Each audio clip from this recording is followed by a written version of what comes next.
मित्रों, कई बार ऐसा होता है कि हमारे जीवन में अवसर आते हैं, लेकिन हमारे भीतर का आलस्य हमें उन अवसरों को सही से इस्तेमाल नहीं करने देता। हम यह सोचते हैं कि आज की बजाय कल कर लेंगे, आज आराम कर लेते हैं। मित्रों, यह आलस्य ही हमें धीरे धीरे खा जाता है। आज की कहानी आलस्य पे ही आधारित है। एक बार की बात है, एक आश्रम में एक शिष्य अपने गुरु का बहुत ज़्यादा आदर और सम्मान करता था, परंतु वह काफ़ी आलसी था।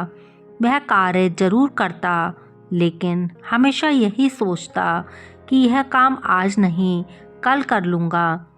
उसके गुरु उसके इस स्वभाव से बड़े ही चिंतित रहते कि कहीं यह अपने जीवन में असफल होकर संघर्ष में ना फंस जाए। यह ऐसा व्यक्ति है जो बगैर परिश्रम के ही फल पाना चाहता है और भाग्य के भरोसे ही रहता है। ऐसे में गुरुजी ने उसका उद्धार करने की सोची। उन्होंने सूर्यास्त के समय अपने शिष्य को अपने पास बुलाया और उसे एक सफ़ेद पत्थर दिया और कहा, यह एक जादुई पत्थर है। मैं अभी दूसरे गांव में जा रहा हूँ, तब तक तुम इसे रख लो। इस पत्थर को तुम किसी लोहे की चीज़ से स्पर्श कराओगे तो वह स्वर्ण में बदल जाएगी, लेकिन दूसरे दिन मैं सूर्यास्त के बाद लौटूंगा तो तुम्हें इसे मुझे लौटाना होगा। बस कल सूर्यास्त तक का ही समय है तुम्हारे पास। वह पत्थर देकर गुरुजी चले गए। शिष्य अब बड़ा ही खुश हो गया, परंतु आलसी व्यक्ति की जो सोच होती है ना, वह बड़ी आलसी होती है। उसने पूरा दिन कल्पना करने में ही बिता दिया कि मेरे पास जब ज़्यादा स्वर्ण होगा तो मैं उसका क्या करूँगा। मेरे आसपास कई सारे नौकर चाकर होंगे, मैं ऐसा करूँगा, मैं वैसा करूँगा। बस इसी कल्पना में उसने अपना पूरा दिन गुजार दिया।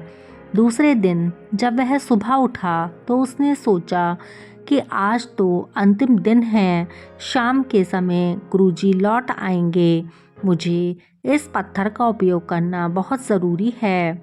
फिर उसने सोचा, अरे अभी तो पूरा दिन पड़ा है, घर में बहुत कम लोहा है, इन्हें तो बाद में देखेंगे। पहले मैं बाज़ार से लोहे के बड़े बड़े सामान खरीद कर ले आता हूँ। लेकिन कौन से सामान खरीदूँ? मुझे ऐसा सामान खरीदना होगा जिसमें भारी लोहा हो। लोहे के खम्भे तो कहीं ना कहीं मिलते ही होंगे, इन खम्भों को लाना बड़ा मुश्किल होगा। खैर, पहले खाना खा लेते हैं। फिर भोजन करने के चक्कर में दोपहर हो गई। भोजन करने के बाद उसको आलस्य छा गया। उसने सोचा, अभी सूर्यास्त में बहुत समय है, बाजार का काम तो 1 घंटे में ही हो जाएगा। चलो थोड़ा पहले आराम कर लेता हूँ। 4 बजे उठकर बाजार चला जाऊँगा और जल्द से जल्द सारे सामान खरीद कर घर आ जाऊँगा। बस फिर उस पत्थर से लोहे को स्वर्ण बनाने का काम शुरू कर दूँगा। ऐसा सोचकर वह सो गया। आलसी व्यक्ति को नींद भी कुछ ज़्यादा गहरी ही आती है। वह नींद की गहराई में खो गया और जब नींद खुली तो देखा कि सूर्यास्त होने ही वाला है। अब वह जल्दी जल्दी बाजार की तरफ भागा।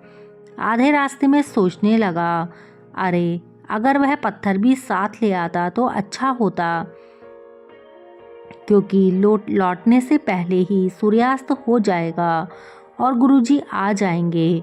तभी रास्ते में उसे गुरुजी मिल जाते हैं। उन्हें देखकर वह घबरा जाता है। उनके चरणों में गिरकर कहता है, क्षमा करना गुरुजी, उस जादुई पत्थर को एक दिन और मेरे पास रहने दीजिए। लेकिन गुरुजी कहते हैं, नहीं, यह नहीं हो सकता, तुम अपने इस अवसर से चूक गए। गुरुजी के मना करने के बाद शिष्य का अमीर होने का सपना चूर चूर हो गया। मित्रों, अकर्मण्य, आलसी और भाग्य के भरोसे रहने वाला मनुष्य जीवन में कभी कुछ नहीं कर पाता। इसलिए कहते हैं, काल करे सो आज कर, आज करे सो अब, पल में परलय होएगी, बहुरी करेगा कब।